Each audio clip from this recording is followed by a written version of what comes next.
You have no idea how happy and great I feel to be here today, right? It brings many, many, many happy memories. Uh, my name is Felix Matos Rodriguez. I am a professor of history at Queens College, currently on leave, serving as the chancellor of the City University of New York, and I'm delighted to be here at Queens College for this fantastic event. Let me give my greetings and make sure that I have permission to do this from your president, President Frank Wu. Thank you, Frank, for your leadership and all your incredible work here at Queens.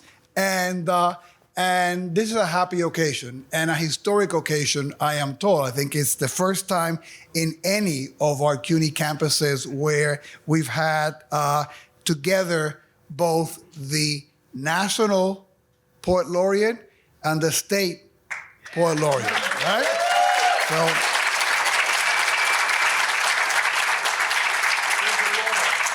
So we have two more events planned.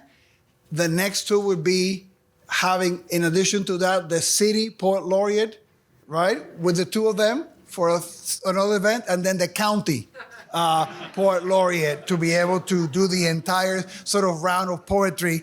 But the great thing is about the power of poetry here in Queens. It's a distinct honor for me and for all of us, and I know that you've had them for part of the day, engaging with the students and with the faculty. Our US Poet Laureate, R2C, thank you so much for being with us here today.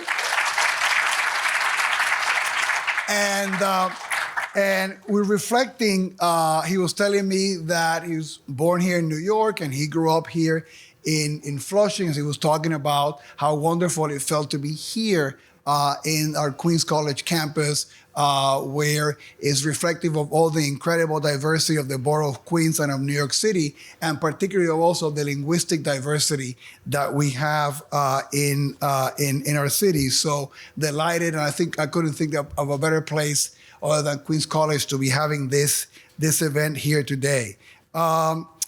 I am also very excited that he's here because one of the anchors of the many wonderful academic programs here at Queens College has been the whole work on creative writing and the work in translation. It's been a signature of our MFA program.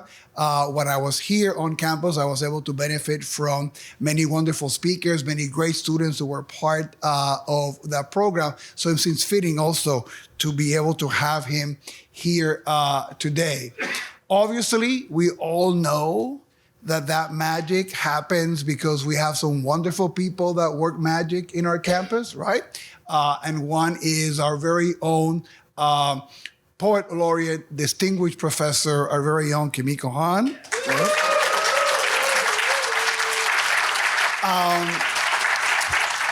And I have the distinct honor to introduce her today, and then she'll be guiding us with the rest of the program for the rest of the day. We are going to do an experiment. We're going to trade places because she is currently the chancellor, right, of the Academy of American Poets, right? So we have agreed that we're going to do a 6-month exchange, chancellor to chancellor. I don't know how well received I'll be among the poets. I have no doubt the university will welcome Kimiko with open arms in the role as chancellor, right? So we'll see how that goes. But obviously, we know her as an incredible creative soul, 11 books of poetry that have been, produced by her, many awards, the Ruth Lilly Poetry Prize for Lifetime Achievement, and many things that we can say. But I think for those of us here at the Queens College community who have the joy of having seen her faculty for many decades, she asked me not to say how many years she's been in the faculty here at Queens. I'm going to honor that. But we know how many of our academic programs in the MFA, in the English department, how many of those wonderful things and that legacy have Kimiko sort of fingerprints all over them. What a wonderful colleague she is. What a great mentor of our students here in the faculty. So it is a great pleasure for me to introduce your very own New York State Poet Laureate, distinguished professor at Queens College, Kimiko Hahn.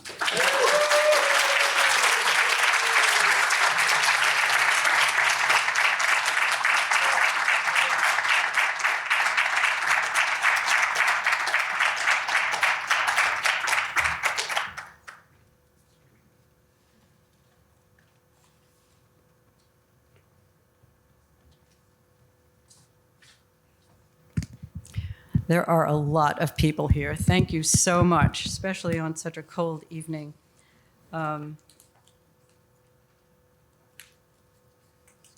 Thank you, Chancellor Matos Rodriguez, and welcome home to Queens College.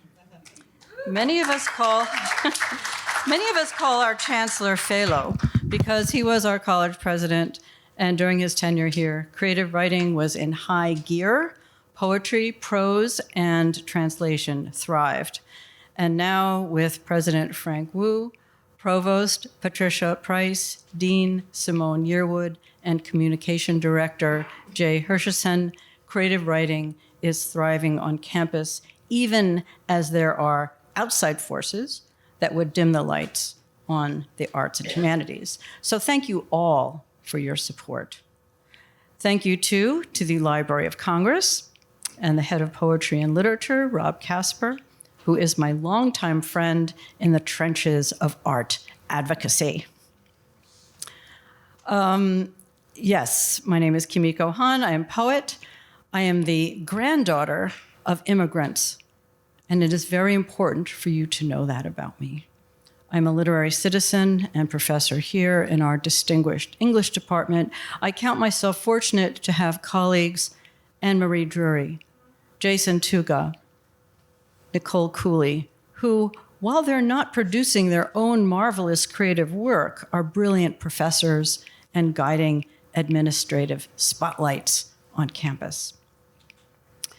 Queens College is one of the few Master of Arts programs in the country that recognizes translation as an essential and forward-looking art. Our cohort knows the power of art. It is transformative. Translation is transformative for the individual and for the culture. How do we, as writers and professors, obtain such transformative energies? The answer is simple. From our powerfully vibrant students. To our students, thank you. And this thread of thanks leads me naturally to Arthur Tse, also a dear friend, extraordinary poet, son of immigrants, and our new United States Poet Laureate. To become a Poet Laureate, we can assume an extraordinary measure of craft and more, of emotion, ideas, integrity. Arthur has garnered nearly all there is to be awarded in the United States. His 12 books of poetry and 2 of translation have received, for example, the 2025 Bullingen Prize for American Poetry for Lifetime Achievement, the National Book Award for Poetry, and Pulitzer finalist. Over a dozen honors include the Ruth Lilly Poetry Prize for Lifetime Achievement. By the way, when there's a prize that says Lifetime Achievement, it means thank you for what you've done and keep going. So it doesn't mean like that's it. Very strange phrasing. He's also received a Guggenheim Fellowship, Jackson Poetry Prize from Poets and Writers, 2024 Rebecca Johnson Bobbitt National Prize for Poetry from the Library of Congress, and this is just to name a few, a handful.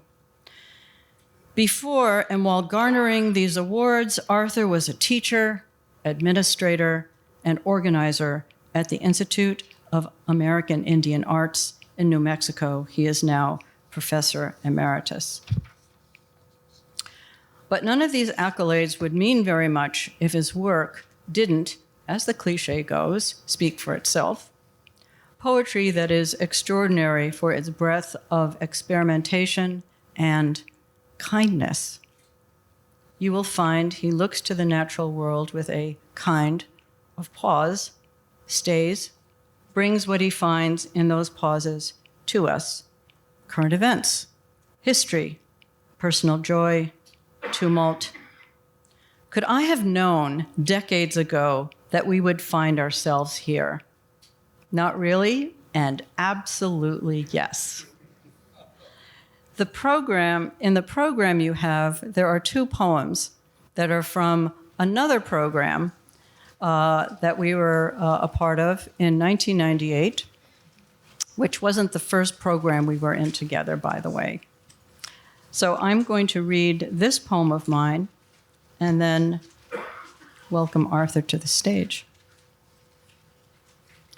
In childhood, things don't die or remain damaged, but return. Stumps grow back hands, a head reconnects to a neck, a whole corpse rises blushing and newly elastic. Later, this vision is not true.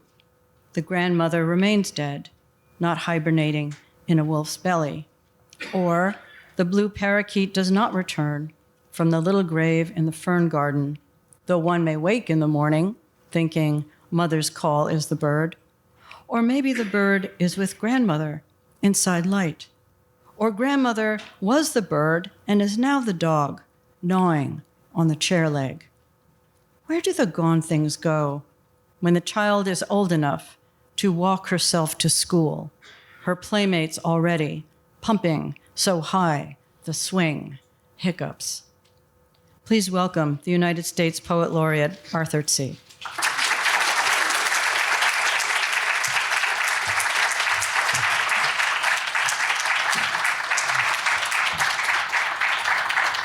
Thank you, Kimiko, and thank you all for coming on such a cold evening. What a great pleasure to be here as the new US Poet Laureate. It's a pleasure and honor to launch my laureateship here. And my signature project has to do with poetry and translation. I'm going to just step over here and read from this mic.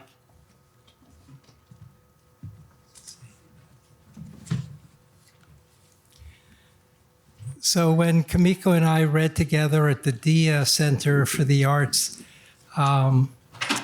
many years ago, these were our 2 poems, and it's a nice reunion to have these tonight. Before sunrise, the myriad unfolds from a progression of strokes. 1, ice, corpse, hair, jade, tiger. Unlocking a gate along a barbed wire fence, I noticed beer cans and branches in the acequia.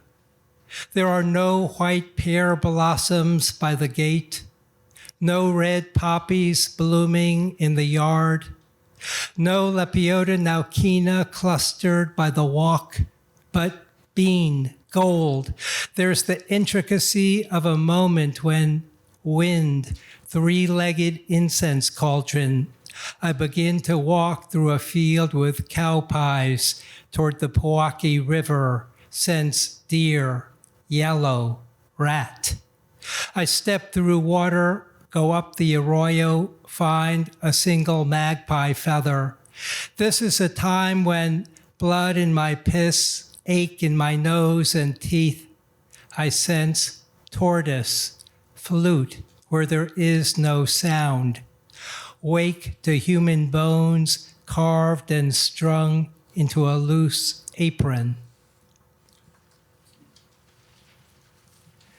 I'm going to begin this evening just with some remarks about translation. So let me just lay them out. They're not in a linear or progressive order, but as part of my signature project, assembling a book that I hope can be used in classrooms. There are going to be 23 poems from 14 different languages. And instead of chapters, the book is laid out in zones because I want each zone to be rooted in a poem by a particular language and time. And rather than for instance, present a poem in Chinese and one translation in English, I open by presenting 3 different translations of the same poem from the Chinese and talk about how each translator found something of value to carry over, to bring over into English. So I see it as very much of a hands-on guide. After I talk about those 3 translations, and I provide a crib where I provide words in English and the sounds under each Chinese character, I invite a reader to make their own translation. The languages include Navajo. I have a 2-word, untranslatable compound word in Navajo, Hosho and Hoxo, and it's a visual poem where Hosho is at an angle and Hoxo, imbalance, is turned upside down. Hosho means balance, and they're connected and tilted. So I talk about making visual poems, how a poem can't be translated, how the Navajo language is built around the verb to go, whereas English is built around the verb to be. So through the whole book, it's really, I see it as a kind of journey in poetry and poetics, and hopefully as a source book where we can widen and deepen the appreciation of poetry. You can appreciate poetry better by making translations. And toward the end of the book, I invite readers to write the poem they could only have written after having made a translation. So I see the book as having multiple uses. And in the introduction, these are just some phrases that I thought were important to consider. Translation is a deeply humanizing endeavor. It makes the ancient contemporary, the foreign accessible, and the emotional, intellectual, and spiritual music of the human interior universal. Translation is everywhere. English, a composite and growing language, has been enriched and strengthened over time by accruals from languages across the world. The word translate comes from Old French, which itself comes from the Latin, translate meaning to bring over, carry over. Translation practice is a vehicle to develop our own poetry and to write poetry with its sonnets and sestinas, its haikus and ghazals, all carried over into English from other languages, is to awaken to the possibilities and expand the resources of our shared language. Translation builds bridges and makes connections. This evening is titled Words Bridging Worlds. And the more we give, the more everyone has. Great poetry ignites and reignites our shared humanity over time. And the transient worlds of poetry in translation, because language is always evolving, speech patterns, syntax, vocabulary, always shifting. Translations are by nature ephemeral, and they play a vital role in bringing us together. This afternoon, I had the pleasure of working with some undergraduate students, and I presented a crib of a poem by Tao Chen, and the poem was written at about 418 Common Era. The poem is called Drinking Wine, and I gave the students the Chinese characters with the phonetics and clusters of words under each Chinese character. I like to think of a Chinese character as having a field of energy, that you can't just put one word in English under a Chinese character and say this is equivalent to that. And the students worked out their different translations, and I wanted to start by sharing my own. Drinking wine. I built my house near where others live, and yet without noise of horse or carriage. You ask, how can this be? A distant mind leaves the earth around it. I pick chrysanthemums below the eastern fence, then gaze at mountains to the south. The mountain air is fine at sunset, Flying birds go back in flocks. In this, there is a truth. I wish to tell you, but lose the words. In the Chinese, there are 5 characters to a line, and you read the first 2 and you pause, and then you read the next 3. And in this particular translation, in the third and the last lines, I inserted commas because I wanted those pauses, those silences, to just create a different tension and rhythm. You ask, how can this be? And that pause is where the silence is in the Chinese. And in the very last line, I wish to tell you, but lose the words. So one of the things I like to do as a translator is play around with not just the sound, but the rhythm and the tension by inserting silences at different places inside of the poetic line.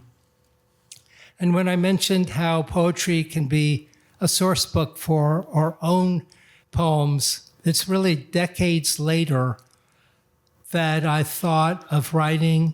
I was working on my latest book, Into the Hush, and I was trying to use different forms. I wrote my first suihitsu, and we'll talk about that later.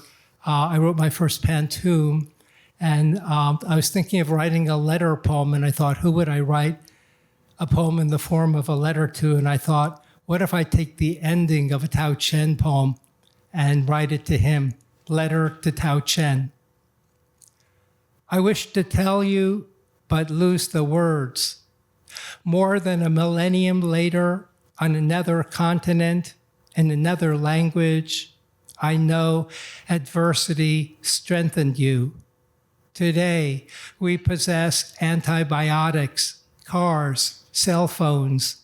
Scientists use infrared scanners.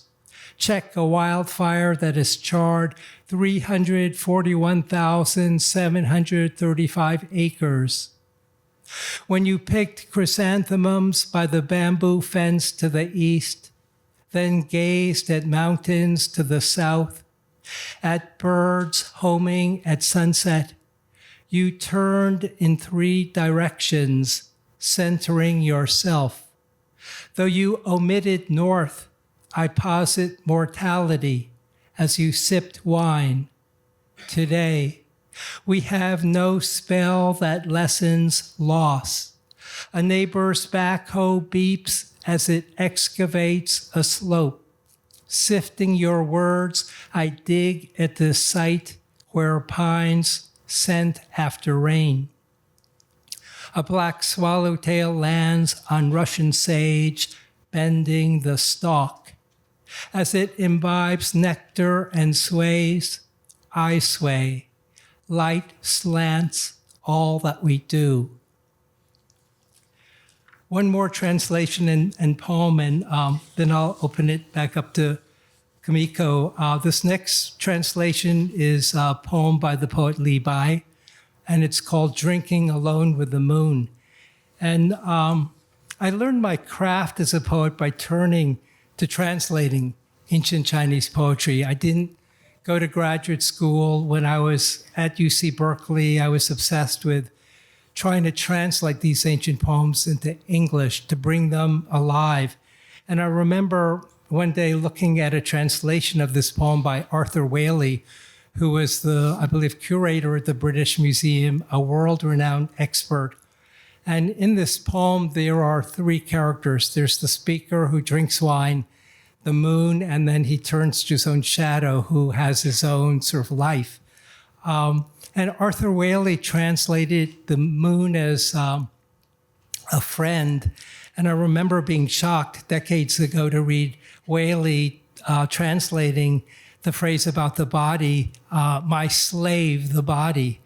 And I was like aghast. And I thought, how does the master-slave relationship get into Li Bai drinking with the moon and seeing his own shadow? They're really treated non-hierarchically, and part of the beauty of the poem is the shadow has its own existence, and they separate, and there's this wish to meet in the far Milky Way. So one of the things that led me to translation was thinking, I want to be able to write translations, but in a voice that's immediate and to counteract some of the overlays that have been put there by previous translators. Drinking alone with the moon. Among the flowers with a jug of wine, I pour alone, lacking companions, and raising cup, invite the bright moon. Facing my shadow makes 3 people, but the moon is unable to drink, and my shadow just follows my body. For a time, the moon leads the shadow. Be joyous as long as it's spring. I sing, and the moon wavers. I dance, and the shadow stumbles. When sober, we were intimate friends. Now drunk, each of us separates. May we be bound and travel without anxieties. May we meet in the far Milky Way. It was really a pleasure to translate this poem by Levi into English. And one of the things I loved about translating it was to think about the structures of poems. I would write out the characters, stroke by stroke, character by character, so that I wasn't just reading off the page. I was writing them out by hand to personalize it, to feel it in my body. And then I was thinking about how did Levi choose the next character, and how would that look in my own awkward handwriting. But it was a way to deepen my experience of the poem. And it seems to me translation can do that. We live in such a fast, surface-oriented world. Poetry makes us slow down and deepen. And in writing, in creating translations, it's really the deepest form of reading, I think, because you read again and again and think how the poem is constructed to create the experience that's there. And I love how it starts with a jug of wine, something really small, and it ends really large with the Milky Way. And this is maybe 40 years after I translated that poem. I was working on my own poem with one-liners. I like to call them monostichs. Each line is like a microcosm. And I was searching for a way to end it, and the Levi poem came back to me. Transpirations. Leafing branches of a backyard plum. Branches of water on a dissolving ice sheet. Chatter of magpies when you approach. Lilacs lean over the road, weighted with purple blossoms. Then the noon sun shimmers the grasses. You ride the surge into summer. Smell of pinon crackling in the fireplace. Blued notes of a saxophone in the air. Not by sand running through an hourglass, but by our bodies igniting. Passing in the form of vapors from a living body. This world of orange sunlight and wildfire haze. World of iron filings pulled toward magnetic south and north. Pool of quicksilver when you bend to tie your shoes. Standing, you well up with glistening eyes. Have you lived with utmost care? Have you articulated emotions like the edges of leaves? Adjusting your breath to the seasonal rhythm of grasses, gazing into a lake on a salt flat, and drinking in reflection the Milky Way. So 40 years later, that ending to the Levi poem came back to me. I love the way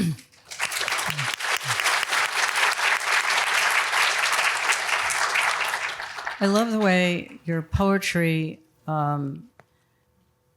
talks back or has a conversation with your translations, and that it both honors the original, it gives homage to the original and to writers in the past, but also is very forward-looking, right? So actually, we kind of planned what we were going to say, but it strikes me, we were talking about one-lined poems this afternoon with some graduate students, and the monostichs, and how you and I both see those in the Japanese haiku and tanka, because they're originally written as one lines. The haiku wasn't written as 3 little lines. It was written as one line. And so when you look at Arthur's poem that he just read, you have these long lines. So each line is like an individual poem, and then together it creates this field of energy, a meadow of energy, and it's gorgeous. So there's a looking back, acknowledging, quoting, but then there's a real forward motion to what you're doing, and that's I love that. And I'm going to talk a little bit about haiku, actually. I used to call it the poor abused haiku because I didn't feel that Americans translated haiku very well. I think that's changed now with the more people translate and understand that the Japanese language, and I'm not a translator, by the way, I'm not bilingual, but I do know the way the Japanese language has and values words with multiple meanings, right? So in the space of 17-syllable haiku, the poem is constantly exploding, because you'll come up against a word, not come up against, but you'll come up to a word, pine, that is a pine tree, I mean in English, pine tree, and also pining. So it's constantly exploding like that. And I think there's more recognition that that's going on. So a crib is a transliteration, a line, a word for word translation, and that is what I use because my Japanese is long gone. Basho, master haiku poet, his dates are 1644, 1694.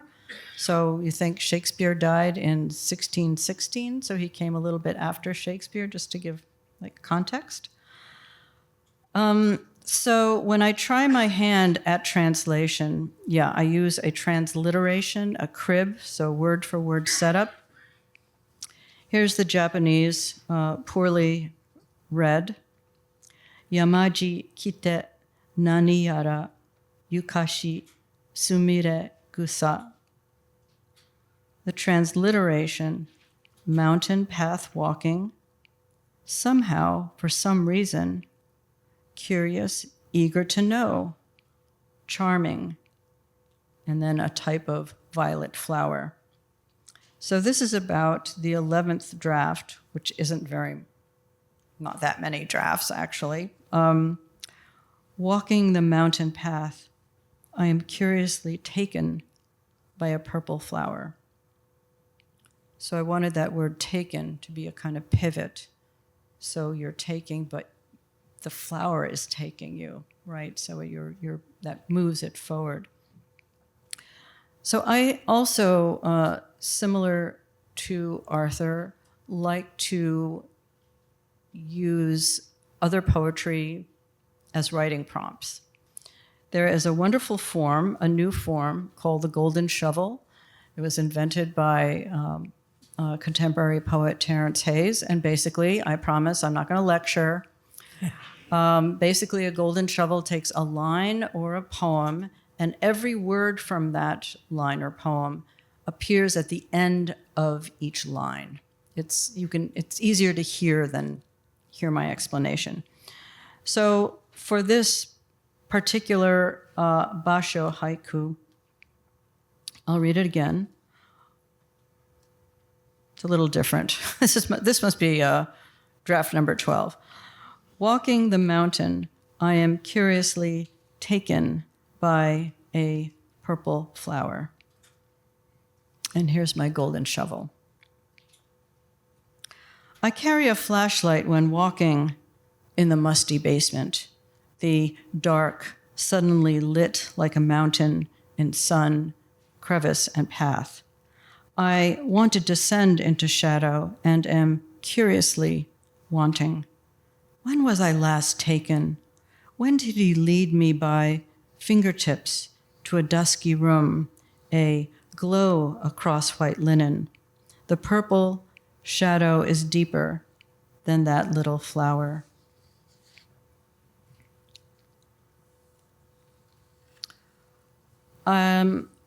A good friend of mine, the translator Hiroaki Sato, is as I said, he's a friend of mine. And so I asked him if I could use some of his translations for my golden shovels. And he said, sure, Kimiko, do whatever you want. I'm like, okay. So I use his translations all the time, and I give him credit. So his translation of the poet Tada Chimako is, inside my body, death is a soft, wintry wart. So I've written 2 golden shovels with this haiku. On my stomach, I slip inside the snow fort packed as my hideaway. On my back, my body is one with the ice. Death is never near, I think, I thought. Is death near a 7-year-old's soft reluctance to leave the wintry pleasure of worrying a wart?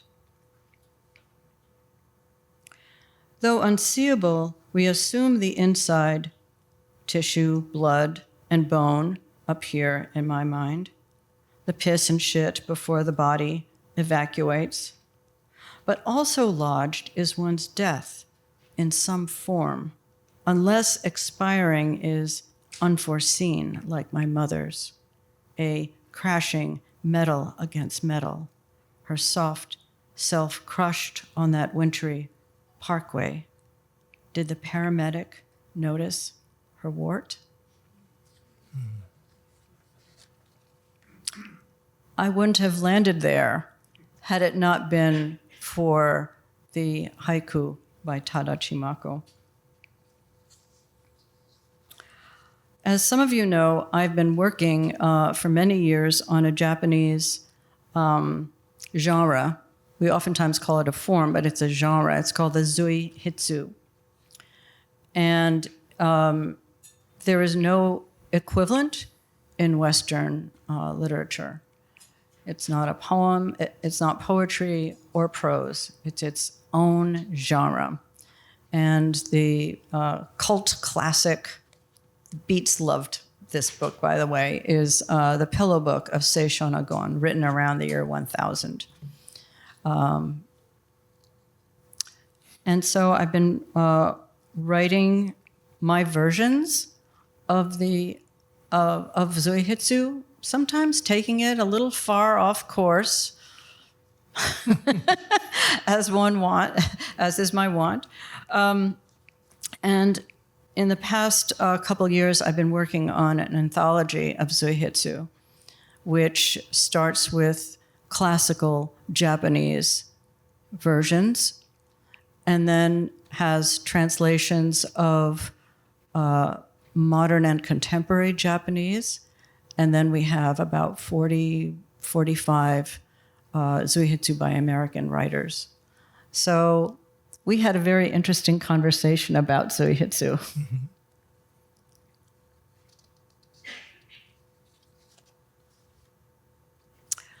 I had the nerve to when my co-editor Dana Isakawa and I received Arthur's Zuihitsu, I said, you know, this is really beautiful, but I don't know if it's a Zuihitsu. So I played around with it, and that's part of what I feel I'm doing in putting this anthology together, is introducing a form. but the form has no description. I mean, if you want to write a sonnet, you can find a description of how to write a sonnet, but there's no description of zuihitsu. You have to read them, and I can only read them in English, and then intuit and see what a zuihitsu is and what it's become. So I embarked on a correspondence with Arthur about his version of the zuihitsu, and we came to a understanding. Do you want to read your original? Sure. Let's see. Is this your original? Yes. Before I read the zuihitsu, I just wanted Kimiko to respond to your beautiful haiku, and it struck me immediately. I don't know any Japanese, but hearing you read the Japanese and then the transliteration, it fascinated me to see how many more words it took in English to convey what was happening. That is clearly like a glimpse of what's happening in the Japanese. So to me, it was like this expansion or unfolding. And I love how in the basho it ends on the image with the purple flower. And though you've got that in your golden shovel, you've created a whole human drama that then leads into the purple flower. So the way you handle it is beautifully. You've taken it and you've sort of seized it. Yeah. So this is the first version I sent to Kimiko, and it's threaded through my book Into the Hush, and there's no title to it, but it goes back and forth. So here it is, Zuihitsu. Hoo, hoo. An owl in the tallest blue spruce. Before sunrise, patches of ice in the driveway. Facing each other, we held a single brush in the air with our right hands. I, left-handed, felt awkward holding it. But holding it higher up, he beckoned me to start. A melody played on the piano with 5 black keys. I heard it, walking across packed snow and ice with micro spikes under my shoes. I tried to bring the brush down onto the white paper, but he kept it an inch above, white out. Then we pressed it down and lifting, completed a dot. Full moon, dogs barking, racing up and down the glassed-in hallway. Xenon, krypton, argon, neon, helium, inert gases, blue bottles on branches. Nothing's inert. Where am I? Moving the brush in the air, we made a downward stroke, then, releasing pressure, brought it up. I drew a deep breath. In the beginning, I liked the sounds of metempsychosis, jazz, cooler, and did not know that words would guide me under the bluest sky to where a single wedge of geese caught the low sunlight with wings to you.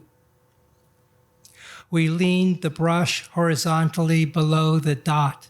When we reached the corner, clink, we sipped champagne out of hand-blown Venetian glass flutes, spread black caviar on blinis, glimmering ice, glimmering water, dot, months of dots, years, dragons, ink smeared, splattered on rice paper with a cap. Ha! Dragon after dragon in mist and roiling water. I tried to angle it downward to the left, but resisting the motion that was supposed to be a continuation of a single stroke, he paused. Tennis players ran left and right, hitting forehands, backhands. As one player raced up to the net, the other lobbed around earth. 35,000 pieces of shrapnel larger than a tennis ball circled at 7,500 miles per hour. Angling the brush down, we completed roof. Added 2 dots, then below swung it horizontally from left to right, lifting. Hiking a trail along the Nepali coast, or bodies, brushes, we stopped at Hanakapi Beach and swam out beyond the breakers. Later, we learned of 20 drownings. We brought it vertically down below the horizontal line, ran it from left to right. Then I gasped at emptiness. So that was the version I sent Kimiko. And then we had some correspondence. So with this anthology, I'm trying to course correct a little bit. Because there's no description, there's no definition of what a haiku, of what a zuihitsu is. So I felt, and if you could see what he was reading, it's a piece with, it looks like line breaks, and it looks very intentional in terms of where he has possibly line breaks and certainly stanza breaks. So they look like stanzas, they don't look like paragraphs. So I don't think of zuihitsu unless it has poetry and prose in it. I don't think of it as looking like a poem. So I thought, this is not a zuihitsu, it looks like a poem. So that began a correspondence of what zuihitsu is, or what it might be. And I messed with his piece, and I even took part of his correspondence to me. One of the hallmarks of a zuihitsu is it feels very spontaneous. It feels casual. And so what he read, there's some feeling of spontaneity in what he just read, but there's still a feeling that it's very intentional.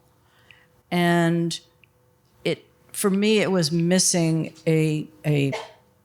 that casual sort of just kind of blurting things out almost. So I did find that in our correspondence. So after going back and forth a number of times, I suggested he take part of his poem with the line break, part of his zuihitsu with the line breaks out, so it gave it some room and it didn't look like a poem. It didn't sound like a poem because it didn't have those breaks in it. And then also bring into that part of his correspondence. So it now has this much different quality. Would you Sure. read this number 3? So the final, Yeah. So let me just say that I don't read Japanese, but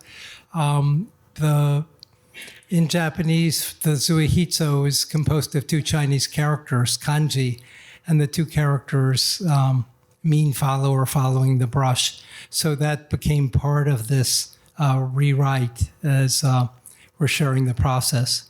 And I think I titled this One-Minded Calligraphy. Yeah. So the title switched from zuihitsu to One-Minded Calligraphy, where obviously 2 people holding one brush have to work in unison with where the brush stops and starts and how it moves. So here it is, One-Minded Calligraphy. Since the kanji for zuihitsu means follow or following the brush, I suddenly recollected the one time I met and had dinner with the renowned calligrapher and translator of Dogen into English, Moon in a Dewdrop from North Point Press, Kazuaki Tanahashi. A mutual friend, Morgan Thomas, invited us to dinner in Santa Fe. And after dinner, Kaz said to me we needed to do one-minded calligraphy. I said, "What's that?" He explained that in one-minded calligraphy, two people hold one brush and have to harmonize their minds and bodies to create one character in unison. Facing each other, we held a single brush in the air with our right hands. I, left-handed, felt awkward holding it. But holding it higher up, he beckoned me to start. I tried to bring the brush down onto the white paper, but he kept it an inch above, white out. Then we pressed it down and lifting, completed a dot. Moving the brush in the air, we made another downward stroke, then releasing pressure, brought it up.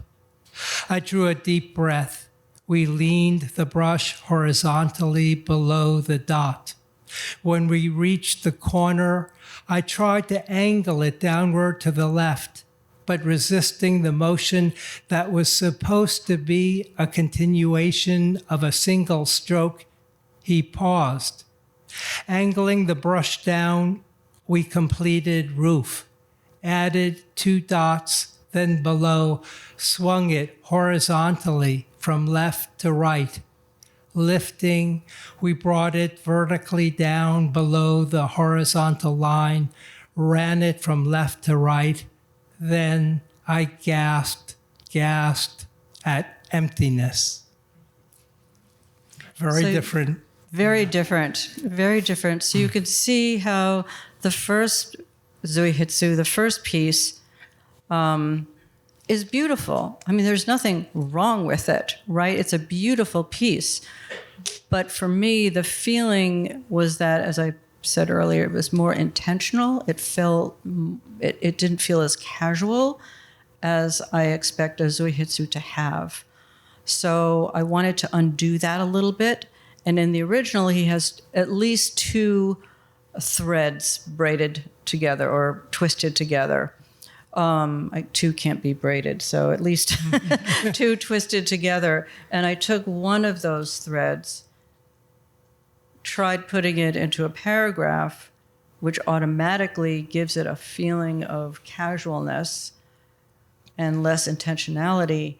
And then I added the very casual correspondence, right? So, and there was a jump in between the tone, between the correspondence and the description. And that's very like a Zuihitsu too. So you have things that don't feel logical. It doesn't feel rational. Anything you learned about how to write an essay in freshman comp, you do not do in Zuihitsu. That's how I teach it. We go over the lessons in essay writing, and then I say, do not do any of these things. So it was very interesting coming at it from a different angle, that he had this beautiful work.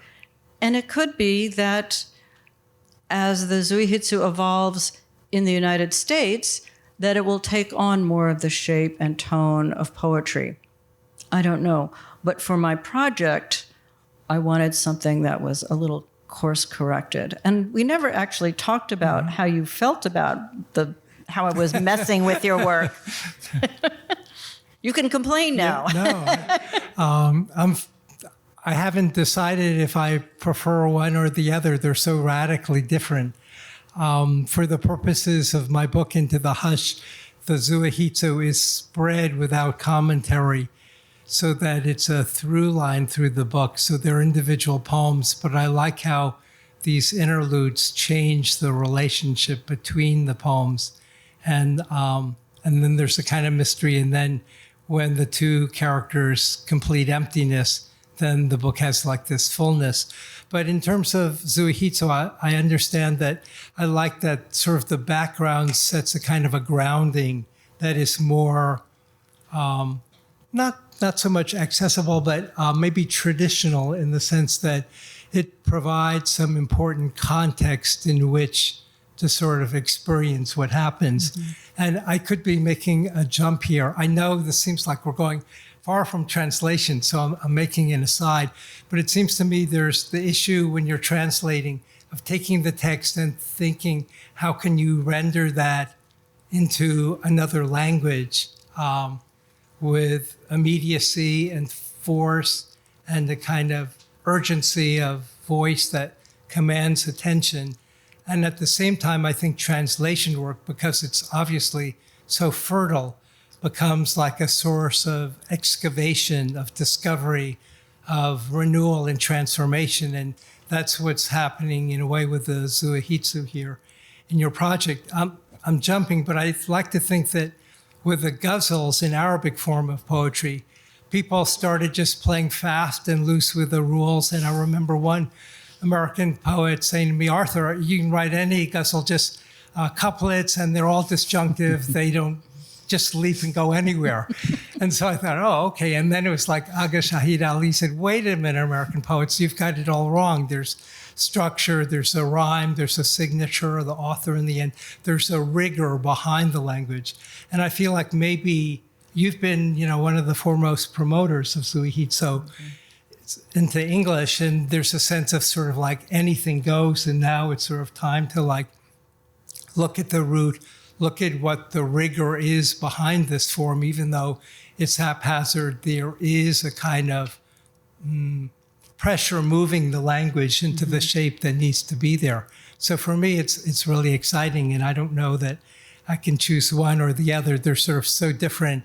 I'm sort of like oranges and apples, letting them be in the air. Do you want to read a? Oh, I think you have. yeah. So, sorry, I have too many papers here. What about things that are Okay. So, things that are requisite. A potato masher. Safety pins in a sewing box. English 210 before English 304. Thank you notes, although I am so miserable at tending to them that it's one of my few regrets, wishing I had written them after my first wedding, and second and third.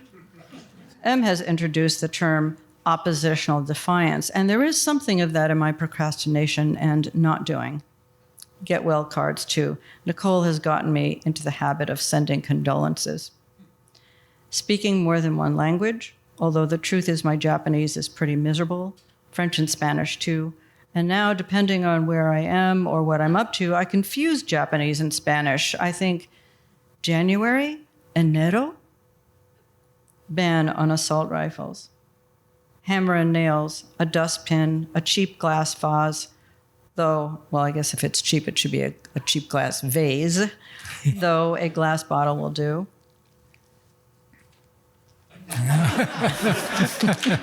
Beautiful. That's it. So we've talked about translating. We've talked about translating even though one doesn't actually speak the other language, in my case. I'm not fluent, I'm not bilingual. We've talked also about using what we've gained from translation for our other creative endeavors, and also how people translate culturally ideas and forms, and the difficulty of that, and the pleasure of that too. Would you like to read one more thing in closing? Sure. Maybe I'll come back to another translation and poem. So I'm coming back to Tang Dynasty, to a poem by Du Fu. Someone earlier today was asking how to work with musicality, and one of the things immediately as a translator is loss, right? The sounds. Chinese is a tonal language. Classical poems were traditionally chanted. That is all gone. But rather than just sort of dwell in loss or think whatever I write is going to be traditory, translator, trader, one thinks, how can I work with original material? And in this particular Du Fu poem, which I love, it's written in 757 Common Era. It's written at a period of civil war, and Du Fu was held in Chang'an, in the capital city, separated from his wife and children. And this poem is a reunion when he comes and sees his wife and children again, but there's also this sense of alienation, like he's been gone for so long. What's present and what's absent are really important.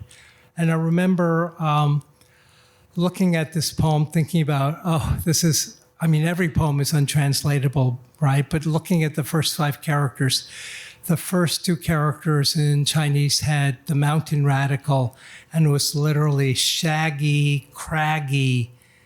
And again, in a 5-character line, you have 2 characters, a pause, and then 3. So it's like shaggy, craggy, what, right? There's that space. And then it's clouds in the west. And at first I tried like doing shaggy, craggy, red clouds in the west. And then I thought, there are too many adjectives. That doesn't work. I've got to make it lean. And then toward the end, there are a lot of S sounds in the Chinese. And I thought, I can use that. I can take my words in English. An American reader might not know that that's happening in the Chinese, but I can work with those S sounds toward the end. So these are sort of, some of these choices are laid in to this translation. Return to Zhang Village. Oh, and one word, li, which is a distance measure in China. The li is about 1/3 the distance of a Western mile, which I chose to leave as li and not do 1,000 miles. That just seemed too generic to me in English. Return to Zhang Village. Shaggy red clouds in the west. The sun's foot is down to level earth. By the wicker gate, sparrows are chirping. The traveler returns from over 1,000 li. Wife and children panic at my presence. Quieted, they still wipe tears. In this age of turmoil, I floated and meandered, a miracle of chance to return alive. Neighbors crowd the fence tops and also sigh and sob. In the deep night, we are again holding candles, facing each other as in a dream. Thank you. Thank you so much. So thank you, everyone. And we're going to go out back in the hallway there. And we're going to, there'll be book sales and a signing. And then up one flight in the rotunda, there'll be a reception. So I hope you join us for one or both. On the second floor. Thank you for coming. Thank you.